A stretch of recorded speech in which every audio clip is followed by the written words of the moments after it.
57। चलो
हाँ जी, screen show हो रही है।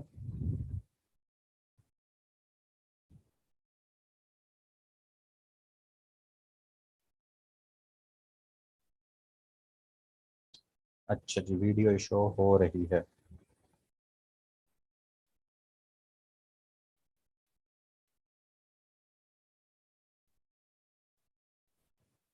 तो इस टाइम पे आई थिंक मैम ने लाइव कर दिया। मैं आप लोगों से सिर्फ एक चीज़ ये कह दूं,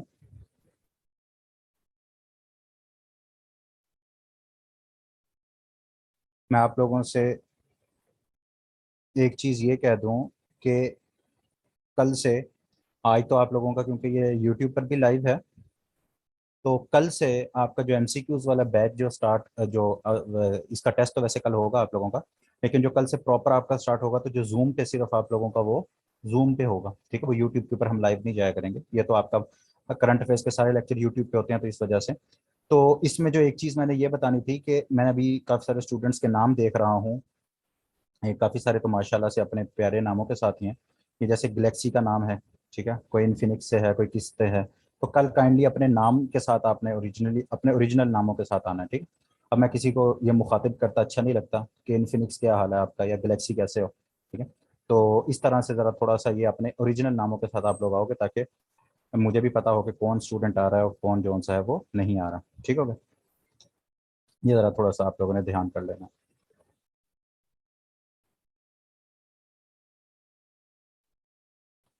अच्छा जी।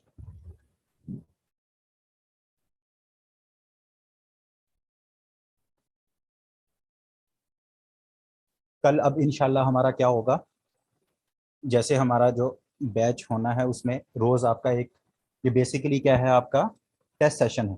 ये बेसिकली आपका एक टेस्ट सेशन है कि रोज आपके साथ एमसीक्यूज शेयर किए जाएंगे, उसका लेक्चर होगा, उनके ऊपर डिस्कशन करके और अगले दिन उसका आप लोगों का टेस्ट हो जाया करेगा।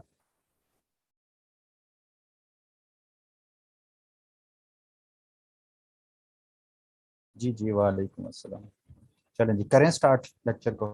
आई थिंक 1 मिनट ही रह गया, तो करते हैं हम स्टार्ट।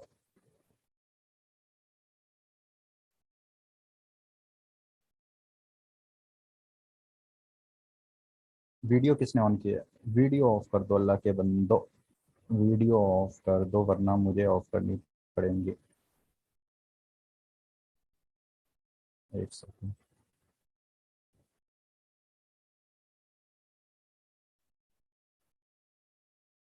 ये आप लोग लेक्चर के दौरान कोई मसले मसाइल ना करो, इसलिए मैं ज़रा आप लोगों के ऊपर ज़रा हदबंदियाँ लगा दूँ थोड़ी सी।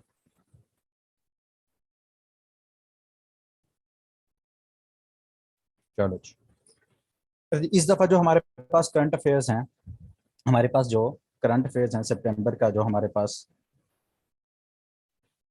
पास जो सेकंड हाफ है, इसमें बहुत कम, लास्ट टाइम सितंबर में काफ़ी ज़्यादा चीज़ें थी, लेंथी लेक्चर था। शायद इस दफ़ा जौन सा है आपका जो करंट अफेयर्स का लेक्चर है उसमें बहुत कम आपके पास कंटेंट है। इंपॉर्टेंट चीज़ें हैं बहुत, कम कंटेंट है लेकिन चीज़ें इंपॉर्टेंट है। ठीक है, तो कोई बहुत ज़्यादा टाइम नहीं लगेगा, जल्दी आप लोग भी फ्री हो जाओगे। तो इसको स्टार्ट करते हैं और हमारे पास इसमें देखते हैं कि हमारे पास कौन कौन सी चीज़ें हमसे पूछी जा सकती हैं करंट अफेयर्स के अंदर। तो सबसे पहली जो हमारे पास जो इसमें चीज़ है करंट अफेयर्स की, आपको पता है ये काफ़ी अरसे से ये सवाल पूछा जा रहा है कि सबसे पहले जो दुनिया का इस टाइम पर रिचेस्ट, सबसे अमीर तरीन इस दुनिया में जो बंदा है वो है एलॉन मस्क। ठीक है, एलॉन मस्क साहब जो सा इसका साउथ अफ्रीका से ताल्लुक है, वहाँ पैदा हुआ बेसिकली। उसके बाद ये कनाडा चला गया और आजकल ये अमेरिका होता है। इसकी कंपनी की अगर हम बात करें, टेस्ला है इसकी कंपनी। ठीक है, फिर इसने स्पेस एक्स भी बनाई है और उसके बाद अभी इसने रिसेंटली ट्विटर भी खरीदा था, फिर उसके मसले मसाइल हो गए। तो ये वही एलॉन मस्क साहब हैं। इसकी जौन सी है 260 अरब डॉलर, ठीक है, बिलियन डॉलर्स जौन से हैं वो इसकी क्या है, वर्थ है। तो ये नंबर वन रिचेस्ट मैन जौन सा है इस टाइम पर दुनिया में है। तो हमारे लिए इंपॉर्टेंट है गौतम अडानी। गौतम अडानी क्या है, इंडिया से इनका ताल्लुक है। और एशिया के सबसे रिचेस्ट जौन से हैं वो ये क्या है, नहीं नहीं, अमेजोन इसका नहीं है। अमेजोन वो जेफ बेजोस है। अमेजोन जौन सा है वो किसका है, वो जेफ बेजोस का है। वो तीसरे नंबर पे दुनिया का रिचेस्ट बंदा है। ठीक है, तो गौतम अडानी साहब जौन से हैं ये एशिया के सबसे रिचेस्ट इंसान हैं और पूरी दुनिया में ये क्या बने हैं, सेकंड रिचेस्ट। ठीक है, ये देखो ये मेंशन कर देता हूँ, सेकंड रिचेस्ट। और इनकी 155.5 बिलियन डॉलर इनकी क्या है, वर्थ है। तो अगर आप इसी से अंदाजा लगा लो कि एलॉन मस्क से इनका 100 अरब जौन सा है डॉलर, वो इनकी वर्थ कम है। और ये सेकंड नंबर पर हैं। और इन्होंने पीछे किसको छोड़ा है, जो अभी मैंने नाम बताया आपको, जेफ बेजोस का। जेफ बेजोस साहब कौन है, अमेजोन के मालिक। ठीक है, अमेजोन जो आपकी है कंपनी, अमेजोन को जो सा वो डील करते हैं, तो वो है आपके जेफ बेजोस साहब। तो उनको इसने पीछे छोड़ा है, वो तीसरे नंबर पर चले गए। उसके अलावा जो सा है, मैं एक डॉक्यूमेंट्री देख रहा था अभी पिछले दिनों, तो उसमें ये मुझे एक एमसीक्यूज मिला, मैंने साथ ही ये ऐड कर लिया। एक इंसान था, उसका नाम था मनसा मूसा। उसका क्या नाम है, मनसा मूसा। ये माली एम्पायर, माली की एम्पायर थी, जो आपका एक मुल्क है माली। माली वहां एक पुरानी एम्पायर थी, एंशियंट एम्पायर है। इस बंदे को क्या कहा जाता है, रिचेस्ट पर्सन एवर। ये रिचेस्ट पर्सन है, इसके बारे में आज तक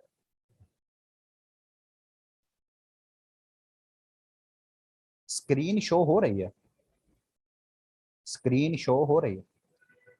इस इंसान को कहा जाता है, ये मनसा मूसा, कि अभी तक इस दुनिया की तारीख के अंदर कोई भी इससे ज्यादा रिचेस्ट इंसान जो सा ये वहां का बादशाह था।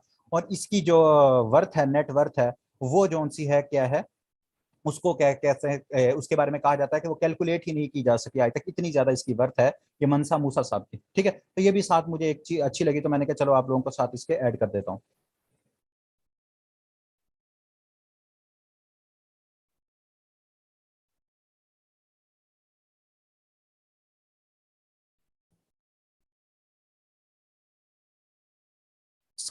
ये हाईलाइट हुआ आपको फॉर्म में नजर नहीं आ रहा, क्यों नहीं नजर आ रहा,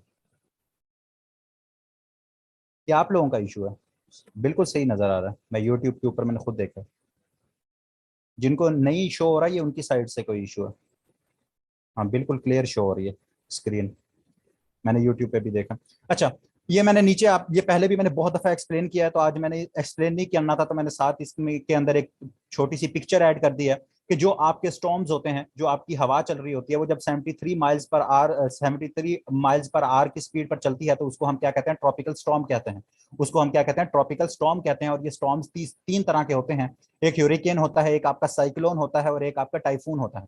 तो टाइफून जो सा है, ये आपका नॉर्थ वेस्ट पैसिफिक ओशन वाली साइड पर जब आपका तूफान आता है, तो उसको हम टाइफून कहते हैं। साइक्लोन जो सा है, ये साउथ पैसिफिक ओशन और इंडियन ओशन के ऊपर बनता है। और ह्यूरिकेन जो सा है, ये अटलांटिक ओशन और नॉर्थ ईस्ट पैसिफिक ओशन पे बनता है। ये पहले भी मैंने करंट अफेयर्स के अंदर इसको बार बार एक्सप्लेन किया हुआ है, तो मैंने साथ इसको पिक्चर ऐड कर दिया, ताकि आप लोग जो है जब भी इसको पीडीएफ को देखो तो आप लोगों को ये याद हो जाए। तो ये आपके जोन से हैं इंपॉर्टेंट। आप में क्या है, ये लास्ट अगस्त के अंदर मैंने आप लोगों को ये करवाया था कि एक टाइफून आया हुआ है चाइना के अंदर, चाबा। ठीक है, उसने तबाही मचाई हुई है, तो ये मैंने दोबारा यहाँ ऐड किया है। दूसरा जो हमारे लिए इंपॉर्टेंट है वो है फियोना। ठीक है, ये जापान वाला भी इंपॉर्टेंट है, टाइफून नोरो भी इंपॉर्टेंट है हमारे लिए, जो कि फिलीपींस में आया हुआ है। लेकिन उससे ज्यादा इंपॉर्टेंट है ये ह्यूरिकेन फियोना। इसने जो तबाही मचाई हुई है नॉर्थ अमेरिका के अंदर। नॉर्थ अमेरिका के अंदर कुछ आइलैंड्स हैं जिनको कैरिबियन आइलैंड्स कहा जाता है, जिसमें टर्क्स एंड ये क्या कहते हैं आपका काइकोस आइलैंड है। उसके बाद आपका डोमिनिकन रिपब्लिक है। अभी रिसेंटली कनाडा के अंदर इसने बहुत ज्यादा तबाही मचाई हुई है, काफी सारे लोग डिस्प्लेस हुए हैं। तो ये जो ह्यूरिकेन फियोना है, ये ज्यादातर न्यूज में, एक ये आपका ज्यादा न्यूज में रहा है, एक आपका चाबा न्यूज में रहा है, और एक आपका ये जो जापान के अंदर ननमैंडो जोन सा है, ये तीन आपके जोन से हैं, ये तूफान जोन से हैं, ये न्यूज में रहे हैं। और इन तीनों में फर्क क्या है, ये पहले भी ऑलरेडी एक्सप्लेन कर चुका हूं, दोबारा भी बताया है कि ये आपके स्पेसिफिक जियोग्राफिकल लोकेशंस की बुनियाद पर इनको डिफाइन किया जाता है कि आपका वो क्या होते हैं। ये तीनों बेसिकली ट्रॉपिकल स्टॉर्म्स ही होते हैं, जो कि हवा जब 73 माइल्स पर आवर की स्पीड से ज्यादा चलती है तो उसको हम उसी को ह्यूरिकेन कह देते हैं अगर वो हमारे पास अटलांटिक ओशन वाली साइड पर है। उसको साइक्लोन कब कहेंगे, जब वो साउथ पैसिफिक के ऊपर है। तो जस्ट बिकॉज के उनकी जियोग्राफिकल लोकेशन या कौन से ओशन के अंदर ये हवाएं जो सी है पैदा हो रही हैं, उसके हवाले से हम उनको ह्यूरिकेन, साइक्लोन और टाइफून कहा जाता है। तो ये सवाल क्योंकि पूछे जाते हैं जनरल नॉलेज के अंदर, तो ये आप लोगों को चीजें पता होनी चाहिए। अच्छा जी, उसके बाद ये आप लोगों को पता होना चाहिए, सवाल पूछ लिया जाएगा कि रिसेंटली या सितंबर सितंबर 2022 के अंदर कौन से दो सेंट्रल एशियन मुल्कों के दरमियान बॉर्डर के क्लैशेस हुए हैं। तो किर्गिस्तान और ताजिकिस्तान के दरमियान बॉर्डर क्लैशेस हुए, और काफी ज्यादा, मेरे ख्याल में 200 से 250 के दरमियान जो से इनके फौजी और आपस में लोग जो से हैं उनकी हलाकतें हुई। तो काफी इनके हालात खराब रहे, लेकिन फिर उसके बाद अब कुछ हालात बेहतर है, कोई पता नहीं लगा, दोनों ने ऑटोमेटिकली खुद ही वहां एक क्या कहते हैं, वो मेरे ख्याल में वैली है, बुखारा वैली। तो वहां जो सॉरी बुखारा कह रहा हूँ, फरगाना वैली।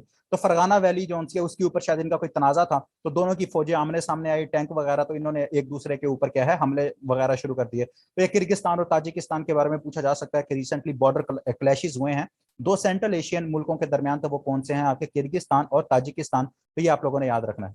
ये 19 सितंबर आप लोगों को बता चुका हूं लास्ट टाइम भी, ये आप लोगों ने दोबारा याद रखना है कि आपकी जो क्वीन है 96 ईयर की एज के अंदर 8 सितंबर को उनकी डेथ हुई, और 19 सितंबर को उनको क्या किया गया, उनका फनरल था और उनको दफनाया गया। और दफनाया कहाँ गया, विंडसर कैसल के अंदर, ठीक है। ये विंडसर कैसल है, वहां उनको क्या दफनाया गया। तो ये मैंने लास्ट टाइम भी बताया था, दोबारा आप लोगों की रिवीजन होगी कि 8 सितंबर को क्वीन जोन सी हैं आपकी 96 ईयर की एज के अंदर उनकी क्या हुई, डेथ हुई, और उनको दफनाया कब गया, 19 सितंबर को। और इस उसमें क्या कहते हैं, पाकिस्तान की तरफ से, इसमें क्या कहते हैं, जो ये उनका फ्यूनरल था, उसमें पाकिस्तान की तरफ से किसने रिप्रेजेंटेशन की थी, पाकिस्तान की तरफ से शहबाज शरीफ साहब जोन से हैं, जो पाकिस्तान के प्राइम मिनिस्टर हैं, वो गए थे क्वीन के फ्यूनरल के अंदर, ठीक हो गया। उसके बाद जो से अगर हम बात करें, तो ये काफी सारी चीजें जिन्होंने पेपर दिए हुए हैं उनको पता होगा, गलवान वैली के बारे में पूछा जाता है कि गलवान वैली जोन सी है वो किस किस के दरमियान डिस्प्यूटेड है। तो गलवान वैली जोन सी है ये इंडिया और चाइना के दरमियान डिस्प्यूट है, और जो मई और जून के अंदर 2020 के अंदर जोन सा है यहाँ क्लैशेस शुरू हो गए थे चाइना और इंडिया की फौज के दरमियान, ठीक है। और इसी को ही LAC भी कहते हैं, लाइन ऑफ एक्चुअल कंट्रोल, ठीक है। LAC is border between China and India. ये सवाल भी पूछा जाता है। LOC क्या है, ये पाकिस्तान और इंडिया के दरमियान, जैसे पाकिस्तान का आजाद जम्मू कश्मीर है और इंडिया के पास जो सा है इंडियन ऑक्युपाइड कश्मीर है, उनके दरमियान जो एरिया बॉर्डर है उसको हम LOC कहते हैं, लाइन ऑफ कंट्रोल। लेकिन जो इंडिया और चाइना का जो बॉर्डर है लद्दाख वाली साइड पर, उसको क्या कहते हैं, LAC, line of actual control. तो वहां ये जो झड़पें हुई थी, उसके बाद क्या हुआ है, 9 सितंबर को, ये डेट आप लोगों ने याद रखनी है, इंपॉर्टेंट है। चाइना और इंडिया ने अपनी जो फोर्सेस थी, जहां जहां डिस्प्यूटेड एरियाज के ऊपर कब्जा किया हुआ था, उन्होंने अपनी अपनी फोर्सेस को 2 सालों के बाद, ऑलमोस्ट मतलब 2 साल या 2.5 साल कह लो, तो ऑलमोस्ट 2 सालों के बाद जो सा है इंडिया ने क्या किया है, इंडिया और चाइना ने अपनी वो जो फौजें थी वो गलवान वैली से या LAC से या डिस्प्यूटेड एरियाज थे जो, वहां से क्या कर लिया, उनको वापस बुला लिया। तो ये तो थी जरा थोड़ी सी नॉर्मल आपकी चीजें, लेकिन ये है इंपॉर्टेंट चीज जो आप लोगों से लाजमी पूछी जाएगी, UNGA। अब आपको अगर सर UNGA क्या है, तो United nation general assembly. United Nations जो सा है आपका, यूनाइटेड नेशन, इसके 6 ऑर्गन्स हैं, ठीक है। ये मैंने आप लोगों को बताया था अभी MCQs की डिस्कशन के दौरान भी, 6 ऑर्गन्स हैं।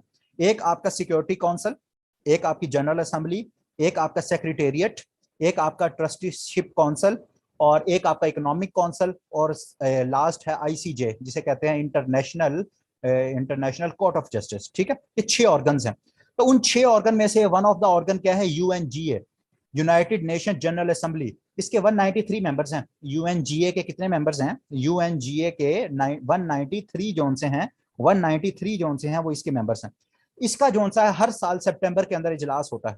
इसका हर साल सितंबर के अंदर क्या होता है, इजलास होता है। तो इस दफा जो मीटिंग हुई है ये बड़ा इंपॉर्टेंट है, 77th मीटिंग हुई है। जब पिछले साल हुई थी तो बार बार FPSC में ये सवाल पूछा जाता था कि रिसेंटली अभी यूनाइटेड नेशन जनरल असेंबली की कौन सी मीटिंग हुई है, तो लास्ट ईयर 76th मीटिंग हुई थी। तो इस दफा UNGA की कौन सी मीटिंग हुई है, 77th मीटिंग।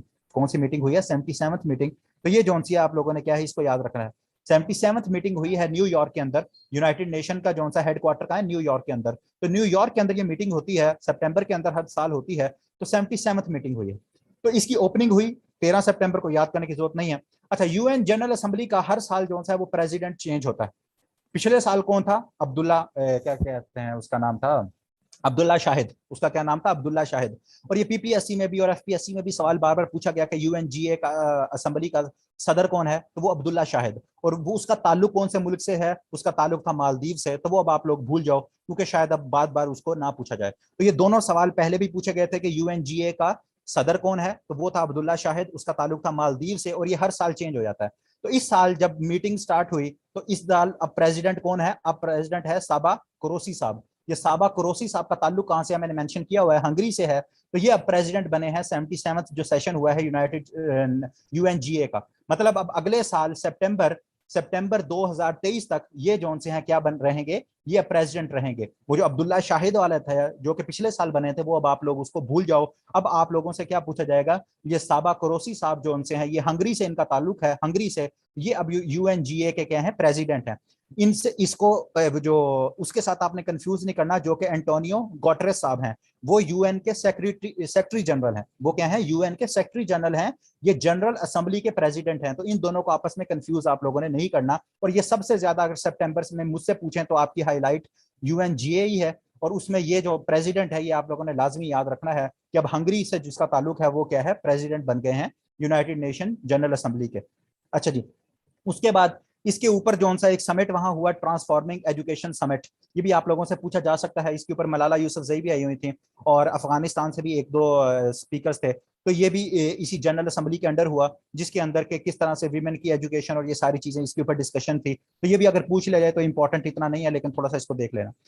हमारे लिए इंपॉर्टेंट क्या है कि हमारी पाकिस्तान को वहां रिप्रेजेंट किसने किया? प्राइम मिनिस्टर शहबाज शरीफ साहब वहां गए हुए थे और उन्होंने 23 सितंबर को एड्रेस किया। जब last time prime minister Imran Khan साहब ने जब एड्रेस किया था तो उसकी डेट भी पूछी गई थी।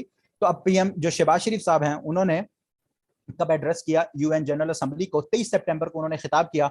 और ये मैंने आगे लिखा हुआ है कि उनका मेन फोकस क्या था? Climate change. जो पाकिस्तान के अंदर फ्लड है, उसकी वजह से, क्लाइमेट चेंज की वजह से जो फ्लड आया हुआ है, तो उसका जो है मेन फोकस क्या था? क्लाइमेट चेंज इसका मेन फोकस था।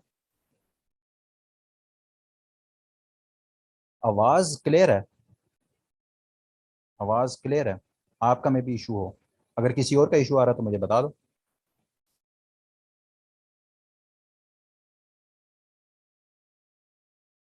हाँ क्लियर है। हाँ क्लियर है। इकरा आपकी साइड पे इशू है। अच्छा जी, उसके बाद अगर हम बात करें तो इसी यूएनजीए के दौरान पाकिस्तान ने यंग फॉरेन मिनिस्टर की कॉन्फ्रेंस, ये भी पूछी जा सकती है कि first ever young foreign minister conference किसने होल्ड की है अभी यूएन जनरल असेंबली के बैक क्या कहते हैं साइड लाइंस के ऊपर? तो पाकिस्तान ने पहली यंग फॉरेन मिनिस्टर जो सी है कॉन्फ्रेंस, उसको भी होल्ड की है। ठीक हो गया। उसके बाद जोन से अगर हम बात करें तो ये सबसे इंपॉर्टेंट है। इस दफा यूएनजीए का थीम क्या था? ये थीम आप लोगों को पूरा याद करना पड़ेगा।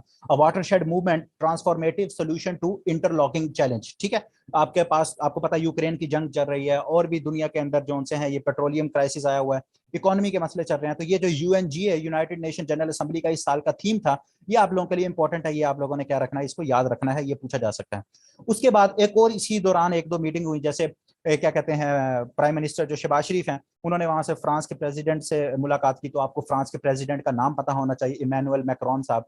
तो इसी तरह इसराइल के जो प्राइम मिनिस्टर हैं यायर लापेद, और टर्किश जो से प्रेसिडेंट हैं उनका आपको नाम पता ही है, तैयब अर्दोआन। वो जो से हैं 8 सालों बाद उनकी मुलाकात हुई।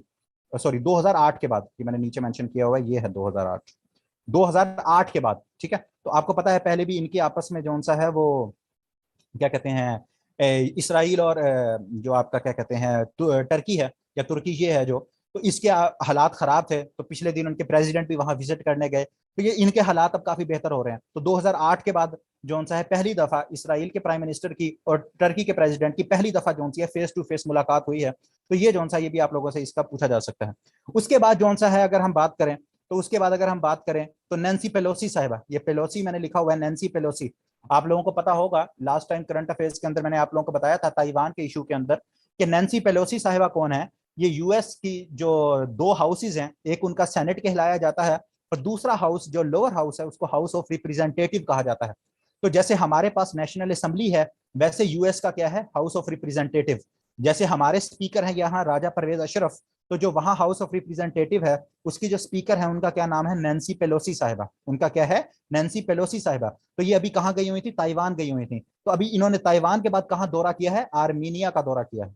अभी ये आर्मीनिया गई हुई थी। और ये आर्मीनिया का बताना क्यों जरूरी है कि आर्मीनिया और अजरबैजान के दरमियान, आर्मीनिया और अजरबैजान के दरमियान एक मुतनाज़ा इलाका है, उसका नाम है नारगोनो काराबाख।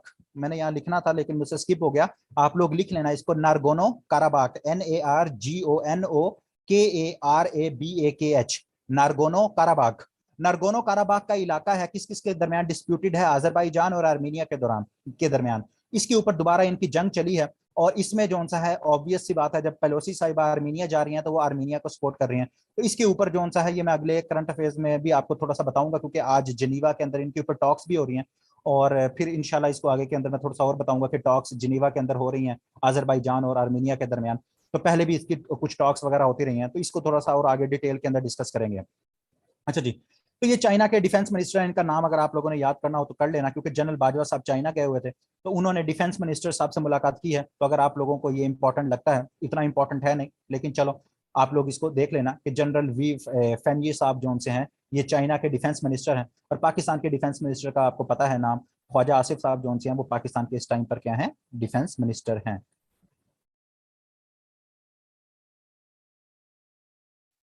अच्छा जी, लास्ट टाइम मैंने आप लोगों को बताया कि बलूचिस्तान की फर्स्ट आयशा जहरी साहिबा जो सी हैं, फर्स्ट एसी बनी थी। तो इस दफा जो सा है एसपी हैं, एसपी हैं शाजिया सरवर। शाजिया सरवर जो सी हैं उनको डीपीओ लिया तैनात किया गया है। और ये पहली पुलिस वुमेन है बलूचिस्तान से जिनको, जो कि पंजाब के अंदर कोई डिस्ट्रिक्ट जो सा है वो हेड करेंगे। ठीक है, लास्ट टाइम मैंने आप लोगों को क्या करंट अफेयर बताया था कि आयशा जहरी साहिबा जो सा उनको पहला एसी, सॉरी एसी ने डीसी था आई थिंक, देख लेना एसी या डीसी जो सा उनको तैनात किया गया था। तो अब जो सा है ये इनका बलोचिस्तान से ताल्लुक है, शाजिया सरवर साहिबा का। इनको बलोचिस्तान से, बलोचिस्तान की पहली पुलिस वुमेन है जो कि एक डिस्ट्रिक्ट को जो सा है वो क्या पंजाब में हेड करेंगी। और वो कौन सा डिस्ट्रिक्ट है, लिये का डिस्ट्रिक्ट जो सा है वो हेड करेंगे। तो एंजेलिना जोली साहिबा जो सी हैं वो पाकिस्तान आई हुई थी, कब आई हैं, 20 सितंबर को, फ्लड रिलीफ के लिए जो सा वो आई हुई थी। और उसी दौरान जो सा है एक मुफ्ती मेनक साहब है, ये मैंने इसलिए लिखवाया है कि मुफ्ती मेनक मेरे लिए ये हैरानकुन थी कि मुफ्ती मेनक साहब का ताल्लुक कहाँ से, जिम्बाब्वे से है। ठीक है, इनका ताल्लुक कहाँ से है, जिम्बाब्वे से है। तो मेरे ख्याल में अगर कभी पूछा गया सवाल तो ये पूछा जा सकता है कि मुफ्ती मेनक, क्योंकि ये बड़े मशहूर एक स्कॉलर हैं, तो इनका ताल्लुक कहाँ से है। मैं, मुझे लगता था कि शायद ये इनका बरतानिया से या क्या कहते हैं यूके, ये क्या कहते हैं अमेरिका से ताल्लुक है, लेकिन इनका जिम्बाब्वे से ताल्लुक है। तो इसलिए जो सा मैंने इसको ऐड किया है कि मुफ्ती मेनक साहब जो से हैं, इन्होंने भी पाकिस्तान का विजिट किया फ्लड की वजह से, तो इनका ताल्लुक कहाँ से है, जिम्बाब्वे से ताल्लुक है। तो अभी आपके जो शहबाज शरीफ साहब जब गए हुए थे तो वहां इनकी जॉन कैरी साहब से मुलाकात हुई। मैंने बताया ना कि शहबाज शरीफ साहब का वहां मेन फोकस कहाँ था, क्लाइमेट चेंज के ऊपर। तो यूनाइटेड स्टेट के जो स्पेशल इन्वॉय हैं पूरी दुनिया के लिए क्लाइमेट चेंज के ऊपर, वो कौन है, जॉन कैरी साहब। तो इनका नाम भी आप लोगों ने याद रखना है, ये बड़े इंपॉर्टेंट है। ये जो फॉरेन मिनिस्टर्स होते हैं, डिफेंस मिनिस्टर्स होते हैं, ठीक है, ये सारी चीजें आप लोगों को पाकिस्तान की भी और जो इंपॉर्टेंट मुल्क हैं उनके पता होनी चाहिए। तो जॉन कैरी साहब, इनसे भी शहबाज शरीफ की मुलाकात हुई थी, तो इसलिए इनका भी नाम मैंने इस दफा ऐड कर दिया ताकि आप लोगों की रिवीजन हो जाए। अच्छा जी, उसके बाद जौन सा है खालिस्तान। खालिस्तान जौन सा है आपका इंडिया का, इंडिया के अंदर जौन सा है आपका क्या कहते हैं, एक मुहिम चली थी 1980s के अंदर, 1984 के ऑनवर्ड, फिर वहां इंदिरा गांधी साहिबा को कत्ल भी कर दिया गया। तो खालिस्तान क्या है कि वो कहते हैं ये जो आपका सिखों की एक मूवमेंट है, जिसमें कहा जाता है कि जो पंजाब है इसको एक अलग मुल्क बनाया जाए। तो उसका रेफरेंडम हुआ है अभी सितंबर के अंदर कनाडा के अंदर। तो ये क्या है, ये एक सीरीज है रेफरेंडम की, ये स्टार्ट हुई थी बेसिकली अक्टूबर 2021 के अंदर यूके में। यूके से शुरू हुई थी और उन्होंने कहा है कि हमने ऑस्ट्रेलिया के अंदर, यूके के अंदर, यूएसए के अंदर, कनाडा के अंदर रेफरेंडम करवाना है, क्योंकि ये कनाडा, यूएसए, यूके, इसके अंदर बहुत ज्यादा सिख रहते हैं। तो वो अपना रेफरेंडम करवा रहे हैं कि हमें जो सा है वो क्या है, ये जो पंजाब है इसको इंडिया से अलहदा करके खालिस्तान, या हमें एक सिख जो सा है वो हुकूमत, सिख मुल्क बनाकर दिया जाए। तो इस हवाले से जो सा है ये पूछ लिया जाए अगर आप लोगों से कि अभी सितंबर के अंदर एक रेफरेंडम हुआ है खालिस्तान का, वो कहाँ हुआ है, तो वो कनाडा के अंदर। स्टार्ट कहाँ से हुआ था, अक्टूबर 2021 के अंदर यूके से। तो इस तरह की चीजें अगर पूछ ली जाए तो ये आप लोगों को थोड़ा सा आइडिया होना चाहिए। तो ये आप लोगों का रिपीट हो गया अगेन सवाल, आपको पहले भी मैंने करवाया हुआ है डेज के अंदर। 21 सितंबर आपका क्या है, इंटरनेशनल डे ऑफ पीस। अगर किसी को डेज, इंपॉर्टेंट डेज चाहिए तो यूट्यूब के ऊपर एक पूरा लेक्चर अवेलेबल है, 2-3 वीडियोस आप बैक जाओगे तो उसमें सारे जो इंपॉर्टेंट आपके डेज है ना, वो आप लोगों को मैंने वहां एक पीडीएफ की फॉर्म में आपको डिस्कस किए हुए हैं, तो बड़े इंपॉर्टेंट है, उनको कर लीजिएगा। अच्छा जी, इसको छोड़ दो, अगर करना होगा तो पढ़ लेना, इतना कोई इशू नहीं है। कि पार्शियल मोबिलाइजेशन जो सी है वो व्लादिमीर पुतिन ने अनाउंस की है। उसमें क्या है, पार्शियल मोबिलाइजेशन क्या होती है कि मिलिट्री का रिजर्व होता है। मतलब रशिया के अंदर ये है कि 18 साल से ऊपर का जो भी बंदा है उसको मिलिट्री की ट्रेनिंग दी जाती है। तो अब वो यूक्रेन के अंदर जरा रशिया फंसा हुआ है, तो उसने क्या कहा है, पार्शियल मोबिलाइजेशन की है व्लादिमीर पुतिन ने, कि सारे लोग जो उनसे हैं वो जब भी जिसको चाहे वो यूक्रेन जंग के लिए भेज सकता है। तो इतनी इंपॉर्टेंट नहीं है, लेकिन अगर बाद में जब आप पीडीएफ को पढ़ रहे होगे तो शायद आपको इंपॉर्टेंट लगे, लेकिन इसको इतना इंपॉर्टेंट नहीं है, इसको हम छोड़ सकते हैं। अच्छा जी, ये इंपॉर्टेंट है हमारे लिए, ये पूरा इसको मैं कर देता हूँ। ये इंपॉर्टेंट क्यों है? 21 सितंबर 1857 को डेथ मारा गया था, शहीद किया गया था राय अहमद खरल को। ठीक है, ये खरल है, इसका जो सा है यहाँ से एल गायब हो गया। तो ये क्या है, आपके वॉर ऑफ इंडिपेंडेंस के हीरो हैं। अभी रिसेंटली इसका सवाल पूछा गया था कि राय अहमद खरल जो शहीद हैं, ये इनका ताल्लुक कहाँ से है? तो इनका ताल्लुक है झामरा से। ये झामरा जो सा एक छोटी सी जगह, इनको सरदार ऑफ झामरा भी कहा जाता था, फैसलाबाद के अंदर है ये आपकी जगह। तो राय अहमद खरल शहीद जो सा है, इसकी डेथ एनिवर्सरी अभी मनाई गई है 21 सितंबर को। और ये आपके हीरो कौन से? वॉर ऑफ इंडिपेंडेंस जो 1857 में जंग आजादी लड़ी गई थी, उसमें बरतानवी समाज के खिलाफ जो से ये लड़ते हुए शहीद हुए थे। तो झामरा जो गांव है, वहां इन्होंने मुजाहमत की थी अंग्रेजों के खिलाफ, और अंग्रेजों ने राय अहमद खरल साहब को क्या कर दिया था, शहीद कर दिया था। तो अभी 21 सितंबर क्या है, इनकी डेथ एनिवर्सरी जो सी है वो क्या है, गुजरी है। ठीक है। अच्छा जी, उसके बाद ये एडीबी, एशियन डेवलपमेंट बैंक। ठीक है, एडीबी क्या है, एशियन डेवलपमेंट बैंक, इसका फिलीपीन के अंदर हेडक्वार्टर है। तो इसने क्या है, अभी प्रिडिक्शन की है कि फ्लड की वजह से पाकिस्तान की जो जीडीपी है वो कितनी स्लो डाउन हो जाएगी, उसकी ग्रोथ होगी 3.5%। एडीबी ने, ये इस तरह के सवाल पूछे जाते हैं कि वर्ल्ड बैंक ने पाकिस्तान की इकोनॉमी को क्या प्रिडिक्ट किया है, आईएमएफ ने क्या प्रिडिक्ट किया है। तो एडीबी ने अभी क्या प्रिडिक्ट किया है कि पाकिस्तान की इकोनॉमी की जो ग्रोथ है, वो फाइनेंशियल ईयर जो अगला साल, ये अभी 2022 का 2023 का आपका साल है, इसके अंदर आपकी जीडीपी, ग्रॉस डोमेस्टिक प्रोडक्ट, कितने परसेंट पे ग्रो करेगी? 3.5% पे ग्रो करेगी। और लास्ट ईयर की आई थिंक आप लोगों को, अब सबको पता होगी कि पाकिस्तान की पिछले साल पाकिस्तान की जो इकोनॉमी है वो कितने परसेंट के ऊपर ग्रो की है? 5.97% के ऊपर ग्रो की है। ये सवाल, ये पूरा साल आपका सवाल पीछा नहीं छोड़ेगा कि पाकिस्तान की जीडीपी ग्रोथ कितनी है, 5.97%। ये सवाल आप लोगों ने अपने जहनों के अंदर याद रख लेना है, ये पूरा साल आपका पीछा नहीं छोड़ेगा। अच्छा जी, ये इंपॉर्टेंट सवाल है। माशा आमिनी साहिबा जौन सी हैं, ईरान से इनका ताल्लुक है। ईरान आपको पता है, ईरान के अंदर प्रोटेस्ट चल रहे हैं। ठीक है, वहां जौन सी हैं, जो वहां की खवातीन हैं, वो अपना जौन सा है वो हिजाब उतार कर फेंक रही हैं। तो उसकी वजह यह है कि ये माशा अमीनी साहिबा जौन सी हैं, इनके अलेज ये किया गया कि इनको वहां एक पुलिस है, उसे कहते हैं मोरालिटी पुलिस, या उसे गश्त इरशाद कहते हैं। मतलब कि वो लोगों के ऊपर नजर रखते हैं कि उन्होंने जो सा प्रॉपर मोरालिटी के ऊपर जो दायरे कार हैं उसके अंदर रह रहे हैं, कि अगर किसी ने दाढ़ी रखी हुई है या जो भी है, वट एवर जो क्राइटेरिया है, अगर हिजाब है या फेस कवरिंग है तो वो उन्होंने की हुई है, फीमेल्स ने या मैन के लिए डिफरेंट जो क्राइटेरियाज हैं। तो वो जो सा है, उस ये इल्जाम लगा कि ये जो गश्त इरशाद है या मोरालिटी पुलिस है, ये ईरान से की, इन्होंने इसको पकड़ा माशा अमीनी साहिबा को कि आपने जो कपड़े हैं या आपके इनअप्रोप्रिएट नहीं है। तो उन्होंने जो सा इनको तशद्दुद करके मार दिया। लेकिन वो एक और वर्जन भी आता है, वो एक डिफरेंट चीज है। तो उसके बाद जो सा ईरान के अंदर खवातीन की प्रोटेस्ट शुरू हो गई है कि आप लोग जो सा है हमारे हमें कंट्रोल नहीं कर सकते, हमारे ऊपर बेजा पाबंदियां नहीं लगा सकते। तो ईरान के अंदर प्रोटेस्ट हो रही हैं, किसकी वजह से हो रही हैं? ये माशा अमीनी साहिबा जौन सी हैं, इनको 16 सितंबर को इनकी डेथ हुई है, जिसकी वजह से अभी तक जो सा ईरान के हालात सही नहीं हो रहे। आज भी अभी मैं पढ़ रहा था, तो ईरान के जो आयतुल्ला साहब हैं, उन्होंने अभी बयान दिया हुआ था कि इसराइल और यूएस जो से हैं वो हमारे मुल्क के अंदर इंतहा पसंदी फैला रहे हैं। ठीक है, तो ईरान के अंदर प्रोटेस्ट हो रहे हैं, विमेन जोन सी हैं वो प्रोटेस्ट कर रही हैं, और काफी सारा जोन सा है वहाँ के हालात कोई बेहतर नहीं है। उसके बाद जोन से अभी शहबाज शरीफ साहब जोन से हैं, यूरोपीय यूनियन के कमीशन के जो प्रेसिडेंट हैं, उससे भी मिल के आए हैं। तो ये फीमेल हैं, उर्सेला, इनका सवाल भी पूछा गया था, तो ये भी आप लोगों ने देख लेना है। इनकी भी शहबाज शरीफ से मुलाकात हुई थी, तो मैंने इसको ऐड कर दिया।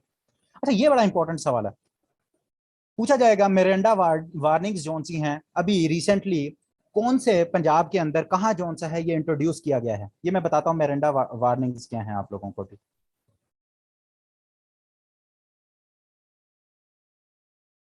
मैंने अभी एक्सप्लेन किया तो है कि वो वहाँ एक मोरालिटी पुलिस है ईरान के अंदर, जो कि आपका प्रॉपर ड्रेस कोड, आपकी चीज़ों को देखती है कि आपने जो इस जो शरीयत है या जो भी है उस लिहाज से आपने अपनी ड्रेसिंग की हुई है, आप अहकामात पे फॉलो कर रहे हैं कि नहीं।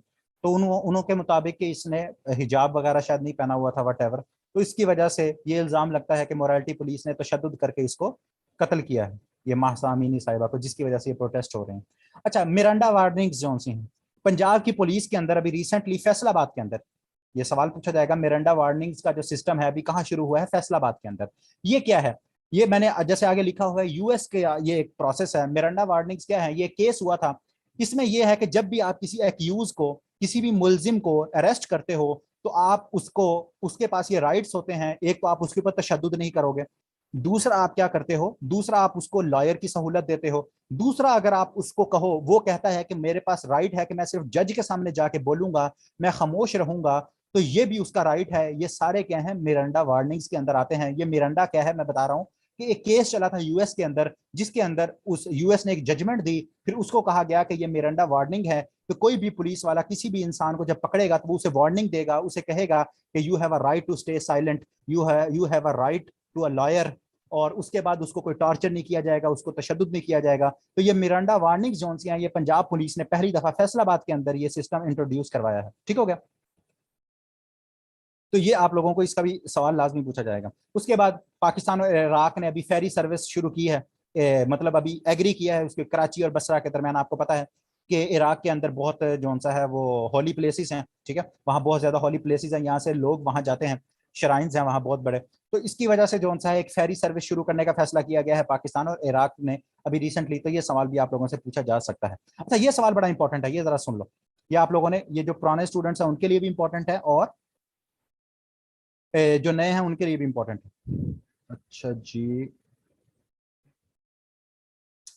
अच्छा जी, कॉमनवेल्थ गेम हुई अभी, कॉमनवेल्थ गेम हुई अभी इंग्लैंड के अंदर, ठीक है। पाकिस्तान उसमें 18वीं पोजीशन पे आया और पाकिस्तान के टोटल 8 मेडल थे, ठीक है। लेकिन अब मैं क्या कह रहा हूं, पाकिस्तान के टोटल कितने मेडल हो गए, 7 मेडल हो गए। मैं सब लोगों को ये क्या कहते हैं, रिक्वेस्ट करूंगा कि अपने नोट्स में जाना और अपने नोट्स में कॉमनवेल्थ गेम की जगह पर जाकर पाकिस्तान के मेडल कितने कर लेने हैं आप लोगों ने, 7 मेडल कर लेने हैं। क्यों, अली असद पाकिस्तान के एक रेसलर थे जिनका डोप टेस्ट पॉजिटिव आ गया। डोप टेस्ट क्या होता है कि आपने ममनुआ अद्वियात ली होती हैं। डोप टेस्ट क्या होता है कि आपने कुछ ताकतवर, अपनी ताकत बढ़ाने के लिए कोई आपने दवाइयां ले ली जो कि आपके ओलंपिक जो आपका एसोसिएशन था उसने मना की हुई थी। तो इसका डोप टेस्ट पॉजिटिव आ गया, तो इसका जो ब्रॉन्ज मेडल था उसको क्या कर दिया, वापस करना पड़ा है। तो अब पाकिस्तान के पास कॉमनवेल्थ गेम के अंदर कितने मेडल हो गए हैं, 7 मेडल हो गए हैं। 2 गोल्ड मेडल हैं, 2 आपके ब्रॉन्ज मेडल हैं और 3 सिल्वर मेडल हैं। लेकिन पाकिस्तान की पोजीशन चेंज नहीं हुई, पाकिस्तान अभी भी 18वें नंबर पर है। तो ये बड़ा इंपॉर्टेंट एक चेंज है जो कि आप लोगों ने डेवलपमेंट समझ लो, जो आप लोगों ने अपने पुराने नोट्स में जाना है और इसको चेंज करना है कि पाकिस्तान के अब टोटल मेडल्स कितने हैं कॉमनवेल्थ के अंदर। पाकिस्तान के कॉमनवेल्थ के अंदर अब 8 नहीं है, टोटल 7 मेडल्स हो गए हैं। तो ठीक है, उम्मीद है आप लोग इसको कर लोगे। अच्छा, 23 सितंबर सऊदिया का जो सा नेशनल डे के तौर पर मनाया जाता है। आप लोगों को पता है सऊदी अरेबिया का पुराना नाम नजद एंड हिजाज हिजाज था। तो 1932 के अंदर जो सा इसको चेंज किया गया था। तो उस दिन के हिसाब से सऊदिया का नेशनल डे जो सा ये भी मनाया जाता है। तो पाकिस्तान के अंदर भी बड़े जोशो खरोश से एम्बेसीज के अंदर ये डे मनाया गया था, तो इसलिए हमने इसको ऐड कर लिया। अनदर इंपॉर्टेंट आपका सवाल, ठीक है, फर्स्ट सेंटर इस्लामाबाद के अंदर फर्स्ट डॉग पॉपुलेशन सेंटर जो है उसको सेटअप किया गया है। इस्लामाबाद के अंदर फर्स्ट डॉग पॉपुलेशन सेंटर को क्या किया गया है, सेटअप किया गया है। इसका मकसद क्या है बेसिकली, इसका मकसद ये है कि जो स्ट्रे डॉग्स होते हैं, ये जो आपके बाहर आवारा कुत्ते होते हैं, लोग उनको कत्ल कर, उनको मार देते हैं, उनको गोली मार देते हैं। तो इसमें यह है कि उनको वहां रखा जाएगा, उनको वैक्सीनेशन की जाएगी, उनकी जो सी है पॉपुलेशन के कंट्रोल के हवाले से या उनकी जो भी नशोनुमा है वो सारी इसके अंदर की जाएगी। तो ये पाकिस्तान का पहला ऐसा सेंटर है जो प्रॉपर डॉग्स के लिए किया गया है, जिसमें जो भी आवारा कुत्ते हैं आप उनको वहां से ला सकते हो, उनकी वैक्सीनेशन करवा सकते हो फ्री ऑफ कॉस्ट, और उनकी रिहेबिलिटेशन वगैरह ये सारी चीजें आपको इसमें मिलेंगी। ये कहाँ पहला एस्टेब्लिश किया गया है, इस्लामाबाद के अंदर एस्टेब्लिश किया गया है। ये आप लोग खुद भी देख सकते हो कि पाकिस्तान ने अभी रिसेंटली क्या है, T20 आईज जो है खेलने की डबल सेंचुरी, मतलब 200 T20 आईज, पाकिस्तान पहली टीम बन गई है। ये सवाल पूछा जा सकता है आप लोगों से कि अभी रिसेंटली कौन सी टीम ऐसी पहली टीम बनी है जिसने 200 T20 आईज कंप्लीट किए हैं, तो वो पाकिस्तान की टीम है जिसने डबल सेंचुरी जो है वो क्या है, कंप्लीट की है। अच्छा जी, ये सबसे इंपॉर्टेंट है, और सवाल है आप लोगों का, यूसुफ अल कदरवी, यूसुफ साहब जो से हैं, ये इनकी अभी रिसेंटली डेथ हुई है। इनकी 96 ईयर एज थी इनकी। ये एक बड़े रिलीजियस स्कॉलर थे। इनकी 96 ईयर जो सी है क्या थी, एज थी। तो इनके हवाले से एक चीज याद रखना, ये क्या है, इजिप्शियन। ये क्या है, इजिप्ट से इनका ताल्लुक था, लेकिन ये रहते कहां से, कतर के अंदर रहते थे। और 26 सितंबर को इनकी क्या हुई है, डेथ हुई है। अच्छा, इजिप्ट के बेसिकली ये इजिप्ट के थे, लेकिन ये कतर के अंदर क्यों रहते थे? ये भी एक जो सा है वो बड़ा क्या कहते हैं मुअम्मा है इतनी बड़ी के भाई साहब आप इजिप्ट के थे तो आप वहां क्यों रहते थे? इसकी रीजन ये है कि इजिप्ट के अंदर आपको पता है, इजिप्ट के अंदर एक उनके प्रेसिडेंट है मोहम्मद मुर्सी, ठीक है, मोहम्मद मुर्सी साहब। तो मोहम्मद मुर्सी साहब का जो ताल्लुक था वो वहां की एक जमात है उसको कहते हैं मुस्लिम ब्रदरहुड, ठीक है, मुस्लिम ब्रदरहुड। ये सवाल भी पूछा जाता है मुस्लिम ब्रदरहुड का ताल्लुक कहां से है? मुस्लिम ब्रदरहुड का ताल्लुक है इजिप्ट मिस्र से। तो मुस्लिम ब्रदरहुड जो सी है उससे मोहम्मद मुर्सी का ताल्लुक था, तो मोहम्मद मुर्सी को ये सपोर्ट करते थे। और ये यूसुफ साहब जो से रिलीजियस स्कॉलर जो से हैं, ये भी मुस्लिम ब्रदरहुड या जिसको उर्दू में हम क्या कहते हैं अखवानुल मुस्लिमीन। आप लोगों में से काफी ने अगर मुस्लिम ब्रदरहुड का नाम नहीं सुना तो इखवानुल मुस्लिमीन का नाम सुना होगा, इखवान का। तो ये इखवान से इनका भी ताल्लुक था, यूसुफ अल कदरवी साहब का, कदरवी साहब। तो जब मुर्सी साहब को निकाला गया तो इन्होंने बहुत तनकीद की और उसके बाद वहां डिक्टेटरशिप आ गई। अभी भी आपको पता है मिस्र के अंदर जो सा है अल सीसी साहब जो से हैं, अल सीसी साहब वहां के प्रेसिडेंट है, वो डिक्टेटर हैं। तो उन्होंने इनका जो सा है वो इनके ऊपर सजाए मौत जारी कर दी। तो ये भाई साहब जो से हैं तब से ये कतर के अंदर रह रहे थे। ये बेसिकली इजिप्ट से इनका ताल्लुक है, लेकिन जब से वहां डिक्टेटरशिप आई है, अल सीसी साहब आए हैं, तब से ये वहां से चले गए थे और कतर के अंदर रह रहे थे। और इनकी डेथ भी कहाँ हुई है? कतर के अंदर हुई है, और 26 सितंबर को हुई है। क्योंकि और ये बड़े इनका एक इखवानुल मुस्लिमीन से ताल्लुक था, और इखवानुल मुस्लिमीन को पाकिस्तान के अंदर भी बड़ी कदर की निगाह से देखा जाता है। जमात इस्लामी जो सी है उसको उसका ऑफ शूट समझा जाता है, तो जिसकी वजह से पाकिस्तान के अंदर भी काफी ज्यादा इसके ऊपर प्राइम मिनिस्टर साहब हमारे और भी लीडर्स ने काफी ज्यादा इनके ऊपर क्या किया, इनके ऊपर इजहार अफसोस किया कि इनकी डेथ हुई है। तो इसलिए हमारे लिए इंपॉर्टेंट है कि इनका ताल्लुक कहाँ से था, इजिप्ट से था, और इनकी डेथ कहाँ हुई है? कतर के अंदर, वहीं ये रह रहे थे। क्यों रह रहे थे वो मैंने आप लोगों को बता दिया। लास्ट टाइम मैंने बताया था कि पाकिस्तान में जो फ्लड की वजह से एस्टीमेट लगाया गया है कि पाकिस्तान को 12 अरब डॉलर का लॉस हुआ है, तो वो 12 अरब डॉलर को आपने अपना बढ़ाकर अब 28 अरब डॉलर कर लेना है। तो अभी रिसेंटली जो नया एस्टीमेट लगाया है कि पाकिस्तान को कितना लॉस हुआ है, 28 अरब डॉलर का क्या हुआ है, लॉस हुआ है।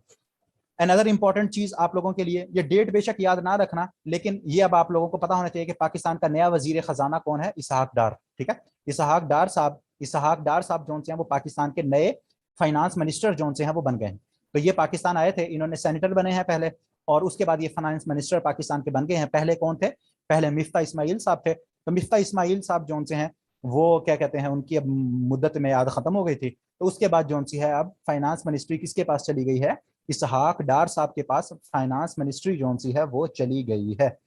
अच्छा जी, ये 27 सितंबर अनदर आप लोगों के लिए रिपीट हो जाएगा आप लोगों का। ये 27 सितंबर क्या है? वर्ल्ड टूरिज्म डे के तौर पर इसको मनाया जाता है।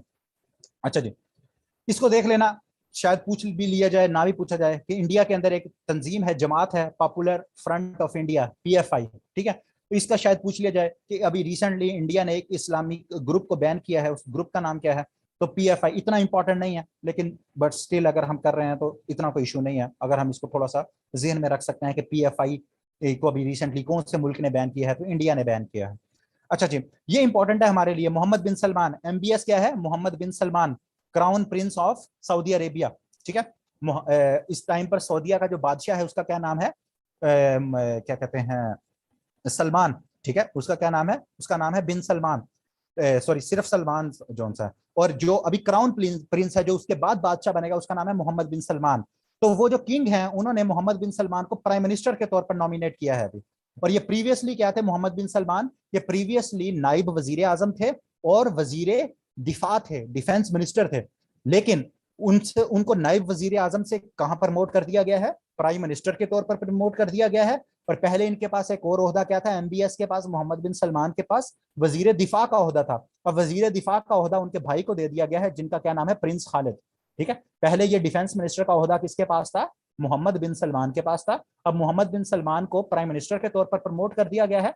और ये हैं भी क्या है? क्राउन प्रिंस भी हैं, कि अगले आने वाले ये जो सलमान साहब जो अब बादशाह हैं, काफी बुजुर्ग हो गए हैं, जब उनकी डेथ हो जाएगी तो उसके बाद कौन बादशाह बनेगा? ये एमबीएस मोहम्मद बिन सलमान साहब जो से हैं ये उसके बाद क्या है? बादशाह बनेंगे। अच्छा जी, उसके बाद इंडिया सुप्रीम कोर्ट ने एबॉर्शन जो है उसको लीगलाइज कर दिया। मैंने आप लोगों को बताया था अमेरिका की जो अमेरिका है, अमेरिका की जो अदालत है उसने एबॉर्शन को खत्म किया है। उसने एबॉर्शन को क्या किया है? क्रिमिनलाइज किया है, कि आप अबॉर्शन नहीं करवा सकते। लेकिन इंडिया की जो सुप्रीम कोर्ट है उसने क्या किया है, अबॉर्शन को लीगलाइज कर दिया है। तो ये आप लोगों ने इसको भी याद रखना है कि यूएस ने क्या किया है, उसको क्रिमिनलाइज किया है कि अगर आप अबॉर्शन करवाओगे तो आप जो सा है एक स्पेसिफिक पीरियड के बाद अबॉर्शन नहीं करवा सकते। लेकिन अमेरिका, इंडिया की जो सुप्रीम कोर्ट है उसने अबॉर्शन को लीगलाइज कर दिया है। अच्छा जी, अली सेठी सबको पता है कि पाकिस्तान के सिंगर हैं। तो उनका नाम आया है टाइम मैगजीन है उसके अंदर, नेक्स्ट उनकी टाइम की नेक्स्ट 100 की लिस्ट है, उसके अंदर किसका नाम आया, अली सेठी साहब का आया है। ठीक है, ये सवाल इस तरह की लिस्टों के अंदर जब पाकिस्तानियों के नाम आते हैं तो लाजमी ये सवाल पूछा जाता है। तो अली सेठी साहब जौन से हैं, ये जिन्होंने, ये आप सब लोग इनको जानते ही होंगे। तो अली सेठी साहब जौन सा है टाइम 100 नेक्स्ट लिस्ट जौन सी है उसके अंदर इनका नाम आया है। ये आपका सबसे इंपॉर्टेंट है, यूनाइटेड नेशन जनरल असेंबली के बाद ये सबसे इंपॉर्टेंट सवाल ये है आपका कि 30 सितंबर को प्यूटन साहब ने क्या अनाउंस किया है, अनेक्स कर लिया है 4 यूक्रेनियन रीजन्स को। ये कौन कौन से रीजन्स को अनेक्स किया है, मतलब अपना हिस्सा बना लिया है। यहाँ मैं थोड़ा सा बैकग्राउंड आप लोगों को दोबारा एक्सप्लेन कर दूं आप लोगों को, ताकि रिवीजन हो जाए कि 24 फरवरी को रशिया ने यूक्रेन के ऊपर हमला किया था और यूक्रेन के जो से हैं एरियाज के ऊपर कब्जा करना शुरू कर दिया था। तो अब उनमें से डॉन्सेक जो आपका रीजन है, लोशांक का रीजन है, खारसन का रीजन है, और ये क्या है, जेफोरिजिया, जेफोरिजिया का जो रीजन है, इन चारों को यूक्रेन यूक्रेन का हिस्सा है। रशिया ने इसको क्या किया है, 30 सितंबर को ऑफिशियली अपना हिस्सा बना लिया है। ये सवाल पूछा जाएगा कि Putin announces Russian annexation of 4 Ukrainian regions on 30 सितंबर को प्यूटन ने ये अनाउंस किया है कि ये चारों जो अब रीजन हैं, ये शहर हैं, ये किसका हिस्सा हैं, ये रशिया का हिस्सा है। तो ये सवाल आप लोगों के लिए इंपॉर्टेंट है, ये याद रखना है। फिर एक अनफॉर्चुनेट वाकया हुआ 30 सितंबर को, सुसाइड अटैक हुआ है। जैसे पाकिस्तान के अंदर एपीएस का वाकया हुआ था 2014 के अंदर, उसी तरह का एक काबुल के अंदर अटैक हुआ है। यहाँ इसमें तो लिखा हुआ है कि 19, आज का भी मैं देख रहा था, आज का 53 बच्चे जो हैं वो इसमें शहीद हो गए हैं। काबुल के अंदर ये अटैक हुआ, छोटे छोटे मासूम बच्चे थे, और वो वहां टारगेट किसको किया गया था, हजारा को। आपके अहले तशीय जो कम्युनिटी है, हजारा कम्युनिटी, पाकिस्तान में भी इसको टारगेट किया जाता है, अफगानिस्तान में भी इसको टारगेट किया जाता है। तो 30 सितंबर को एक अटैक हुआ है और इसमें हजारा स्टूडेंट्स जो हैं, छोटे छोटे मासूम बच्चों को टारगेट किया गया। और यहाँ मैंने 19 मेंशन किया हुआ है, लेकिन अभी आज की जो रिपोर्ट है उसके मुताबिक 53 बच्चे जो हैं मासूम छोटे, उनको शहीद किया गया वो स्कूल के अंदर। बिल्कुल इसकी मुमासलत उसी तरह की जा रही है जैसे पाकिस्तान के अंदर एपीएस का जो है वो अटैक हुआ था। अच्छा जी, उसके बाद ये जॉयलैंड, मैं आप लोगों को पहले भी बता चुका हूँ, जॉयलैंड जो सी है ये अभी रिसेंटली इसका एफपीएससी में भी सवाल पूछा गया था। तो इसको कैन फेस्टिवल अवार्ड में भी इसको इनाम था। तो साइम सादिक साहब ने ये बनाई है ट्रांसजेंडर्स के ऊपर। इसका टॉपिक क्या है, इसका टॉपिक है ट्रांसजेंडर के ऊपर। ठीक है, ट्रांसजेंडर्स के ऊपर इसका टॉपिक है, और ये पाकिस्तान की तरफ से ये एंट्री है ऑस्कर्स के लिए। ठीक है, 2023 में जो ऑस्कर्स होंगे उसमें पाकिस्तान की तरफ से कौन सी मूवी को नॉमिनेट किया गया है, जॉयलैंड को किया गया है, क्योंकि इसका सवाल अभी रिसेंटली बहुत दफा पूछा गया था। तो इसलिए मैंने इसको दोबारा ऐड किया है ताकि आप लोगों को ये सवाल भी पता होना चाहिए। अच्छा जी, उसके बाद जौन सा है आपकी सितंबर के अंदर इन्फ्लेशन जौन सी है वो पिछली दफा जौन सी है आपकी आई थिंक 27% थी, तो इस दफा कम होकर आपकी जो महंगाई है वो कम हुई है, 23.18% हो गई है।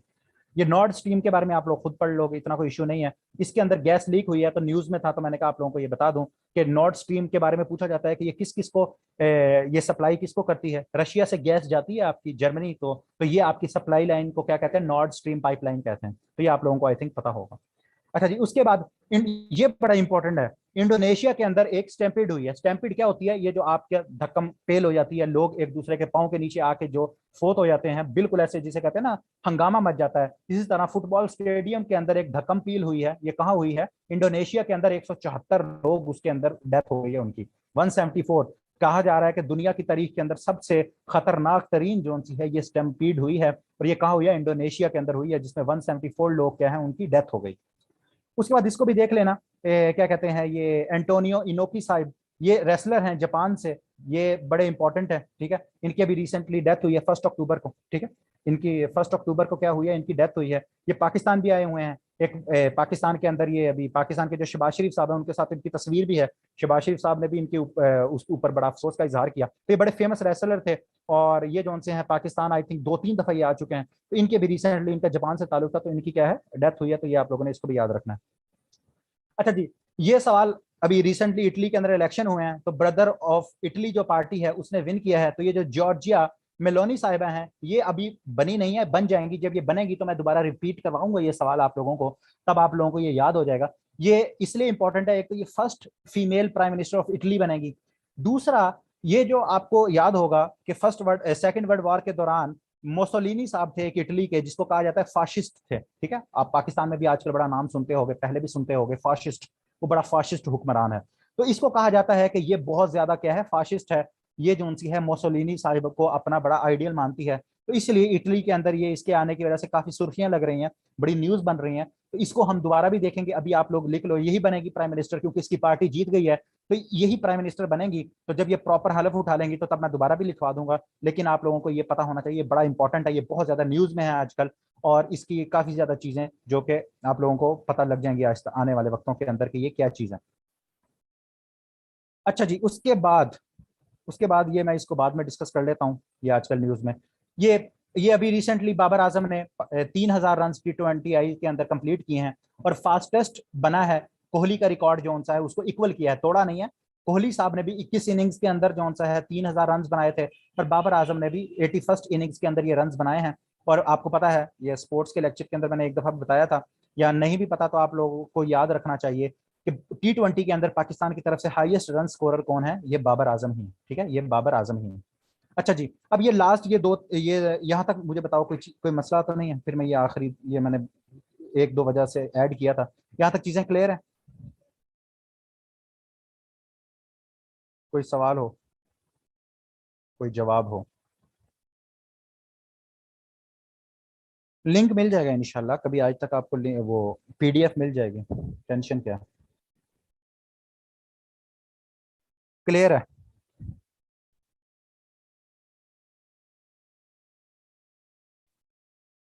शाबाश।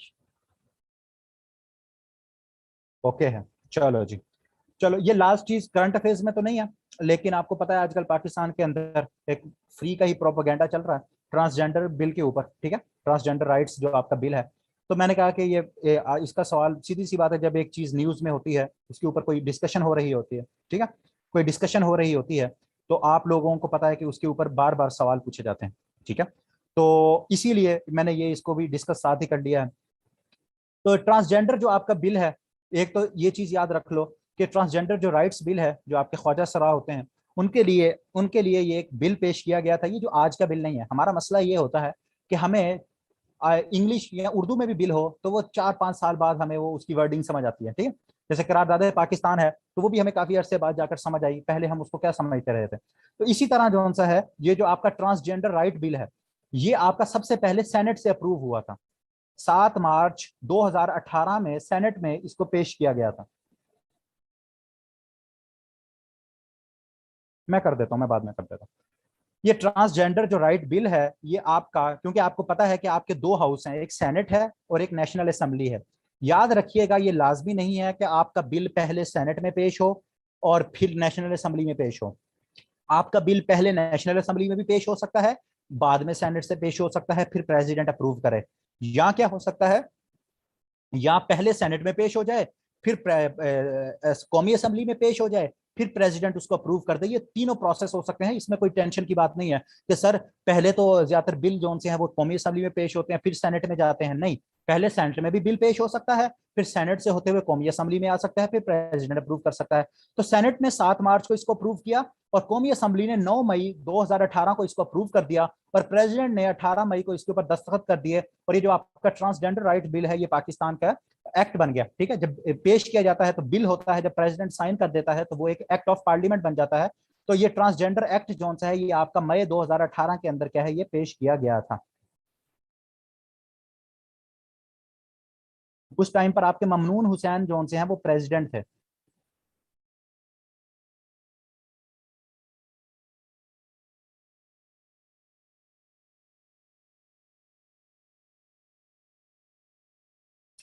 ये मैं यूट्यूब वालों के भी आंसर देता हूँ, बस मैं 2 मिनट देता हूँ, ठीक है। मैं आंसर आप सब लोगों के जो क्वेश्चन है वो मैं देता हूँ। उस टाइम पर जब ये पास किया गया था तब ममनून हुसैन प्रेसिडेंट थे।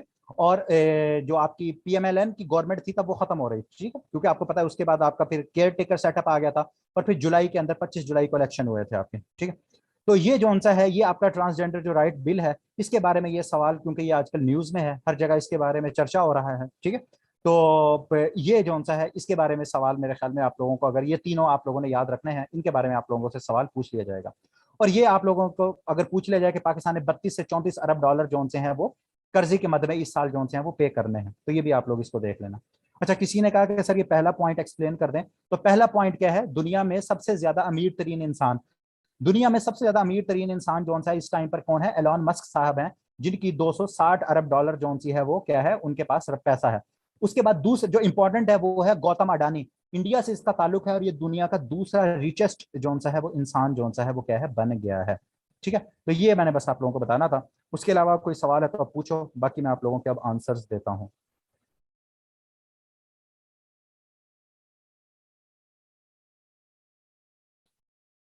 ये बाबर आजम, ये ये बाबर आजम ने 3,000 स्कोर जो से हैं वो अभी T20I के अंदर कंप्लीट किए हैं। अच्छा जी, पीडीएफ का मैं अगेन बता दूं कि इसी, ये जो आपकी वीडियो है ये यूट्यूब के ऊपर अपलोड होगी, इस यूट्यूब की इसी वीडियो की डिस्क्रिप्शन के अंदर ड्राइव का लिंक मिलेगा, फ्री ऑफ कॉस्ट आपको ये पीडीएफ उसके अंदर प्रोवाइड कर दी जाएगी। ठीक हो गया, आप लोगों को ये क्या है, प्रोवाइड कर दी जाएगी।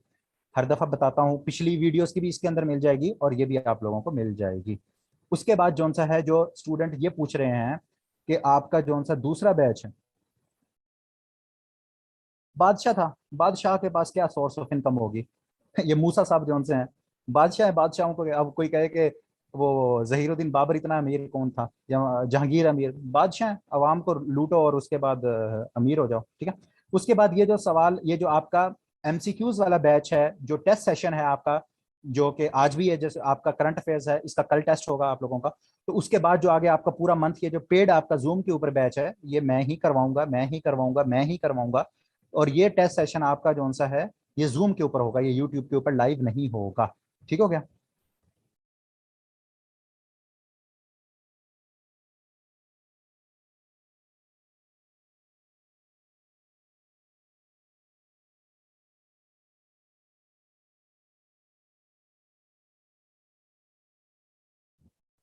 करंट अफेयर्स सारे यूट्यूब के ऊपर अवेलेबल है, आप जाकर खुद कर सकते हो, पिछले पूरे साल के अवेलेबल है, वो आप लोगों के लिए ये अवेलेबल है।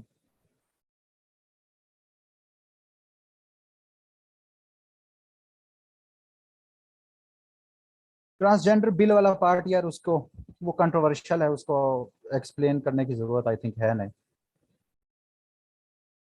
बस उसके ऊपर एक प्रोपेगेंडा हो रहा है, तो बस वो चल रहा है। उसके अलावा कोई सब्जेक्ट इसके रिलेटेड कोई सवाल है तो बताओ।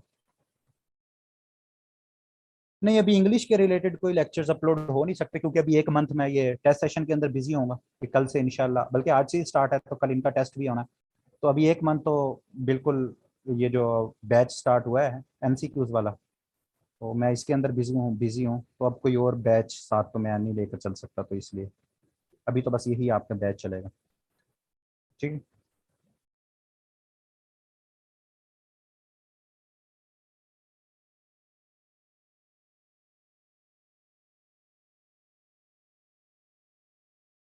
जी जी, कल इसी का ही टेस्ट होगा। वो मैम जोन सी है, ये जो 8th बैच का ग्रुप है उसके अंदर इंशाल्लाह टेस्ट आपका शेयर हो जाएगा, आप लोगों का टेस्ट वहाँ शेयर हो जाएगा। ठीक है,